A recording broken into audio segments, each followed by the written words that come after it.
पर्यावरणाय प्रतिज्ञा। जून मासस्य 5 दिनाङ्कः। भारतं मम देशः अस्ति। भारतभूमिः वैविध्यपूर्णया वनसम्पदया समृद्धा अस्ति।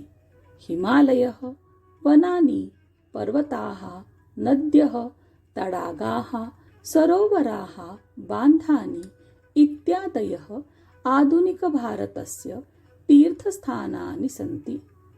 अस्याः भारतभूमेः समृद्धस्य सुन्दरस्य निसर्गस्य रक्षणं मया करणीयम् एव। तस्मै अहं यतिष्ये।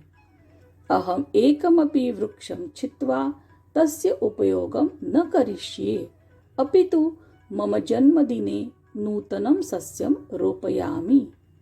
मम गृहच्छुद्यौ एकैकस्य वर्षाबिन्दोः सङ्ग्रहं करिष्ये। जलम् अस्माकं राष्ट्रियसम्पत्तिः अस्ति, अतः अहं जलस्य अपव्ययं कदापि न करिष्ये। विद्युत् कृते अपि अहं कटिबद्धा अस्मि। आवश्यकता नास्ति चेत् अहं व्यजनं, विद्युत्दीपाः च न प्रज्वालयिष्यामि। अहं सूतस्यूतम् एव प्रयोक्ष्यामि। मम गृहस्य दूरदर्शनस्य ध्वनिः न्यूनः भवेत् इति मम दायित्वम् अस्ति। मया जलवायुध्वनीनां प्रदूषणं न भवेत्। मया पर्यावरणं रक्षणीयम्।